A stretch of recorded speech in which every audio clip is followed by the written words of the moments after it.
बिस्मिल्लाहिर्रहमानिर्रहीम।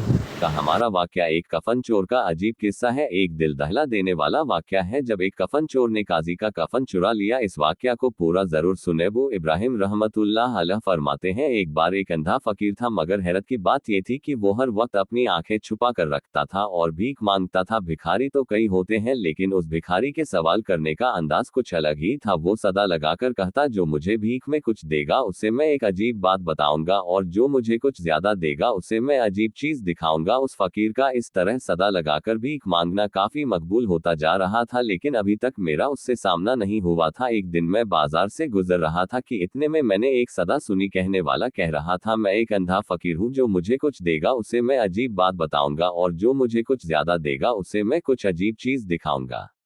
यह सुनकर मैं आवाज की तरफ चल दिया। इतने मेरी नजर एक बूढ़े शख्स पर पड़ी जो हाथ फैलाकर कुछ मांग रहा था। एक राहगीर रुका और उस भिखारी के हाथ में कुछ सिक्के रख दिए जो उसके हिसाब से ज्यादा थे। मैं ये देखकर और पास जाकर खड़ा हो गया कि ये फकीर उसे क्या सुनाए और क्या दिखाएगा। सिक्के हाथ में लेकर उस फकीर ने कहा, मैं तुम्हें एक अजीब चीज दिखता हूँ। ये कहते हुए उस अंधे फकीर ने अपनी आंखों पर से पर्दा हटा दिया। मैं ये मंजर देखकर हैरान हो गया। उसकी आंखें बिल्कुल नहीं थी, बल्कि आंखों की जगह सुराख थे जिसमें से आर पार साफ दिखाई दे रहा था। फिर उस फकीर ने कहा, मैं तुम्हें एक अजीब बात बताता हूँ, ये मेरी आंखों की दास्तान है। मैं एक तंदुरुस्त नौजवान हुआ करता था, लेकिन मेरी बदबख्ती ये थी कि मैं एक कफन चोर था, और कफन चोर भी बड़ा नामी गिरामी था।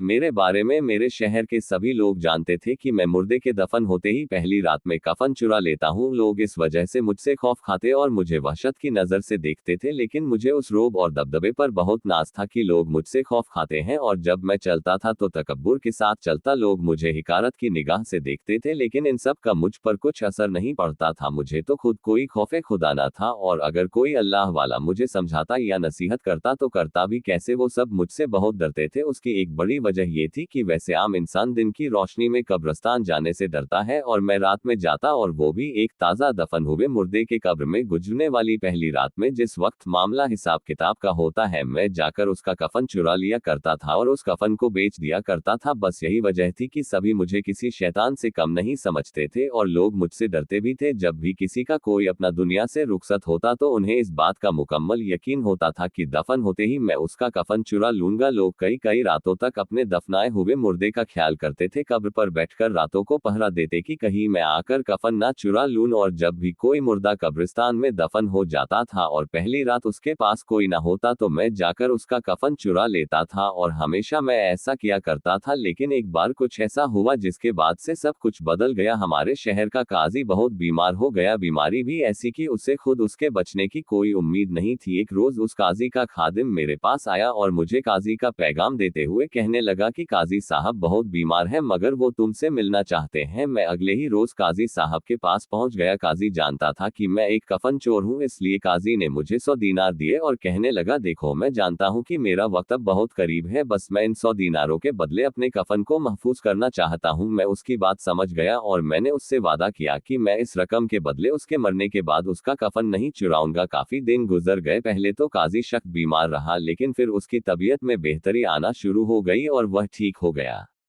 लेकिन फिर कुछ दिनों के बाद काजी अचानक बीमार हो गया और उसकी मौत हो गई। मुझे इस बात का पता चला, पूरा शहर उसके जनाजे में शामिल हुआ। मैं भी गया। मुझे उसका कफन चुराने का ख्याल आया, मगर दिल में सोचा कि नहीं, मैंने उससे कुछ वादा किया था, और फिर उसने मुझे बदले में मुआवजा भी दे दिया था। लेकिन फिर दिमाग पर शैतान सवार हो गया और मैंने सोचा कि ये तो उस वक्त की बात है जब वो पहले बीमार हुआ था, और उस बार तो वो ठीक हो गया था, अब वह दोबारा बीमार हुआ था, और इसकी कीमत तो मुझे नहीं दी गई। बस मैंने उसका भी कफन चुराने का इरादा कर लिया। मैं रात होने का इंतजार करने लगा। रात का तीसरा पहर था। मैं दबे कदमों के साथ कब्रिस्तान पहुंचा और काजी की कब्र को हटाना शुरू कर दिया। जल्द ही मैंने मिट्टी हटा ली, और जैसे ही मैंने उसकी कब्र खोली, कब्र में अजाब के आसार जाहिर थे।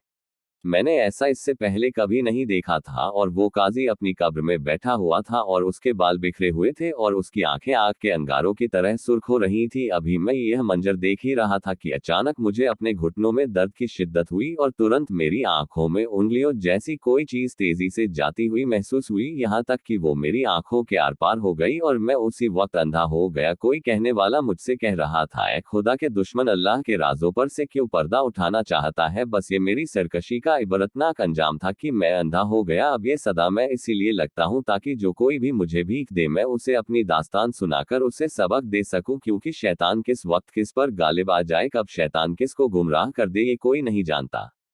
बस अल्लाह ने मुझे मेरे ही जैसों के लिए इबरत का निशान बनाकर रहती दुनिया तक के लिए मिसाल बना दिया। मोहतरम अजीज दोस्तों, वाक़े से ये सबक मिलता है कि अल्लाह के राजों को राज रहने दीजिए। जिन कामों से अल्लाह तौला ने हमको मना किया है उन कामों से खुद को बचा कर रखिए। अल्लाह की बनाई हुई इस कायनात में हजारों किस्म के राज हैं जो सिर्फ अल्लाह जानता है। जब जब इंसान अल्लाह के बनाए हुए कानून के खिलाफ जाता है, इंसान हमेशा नुकसान उठता है।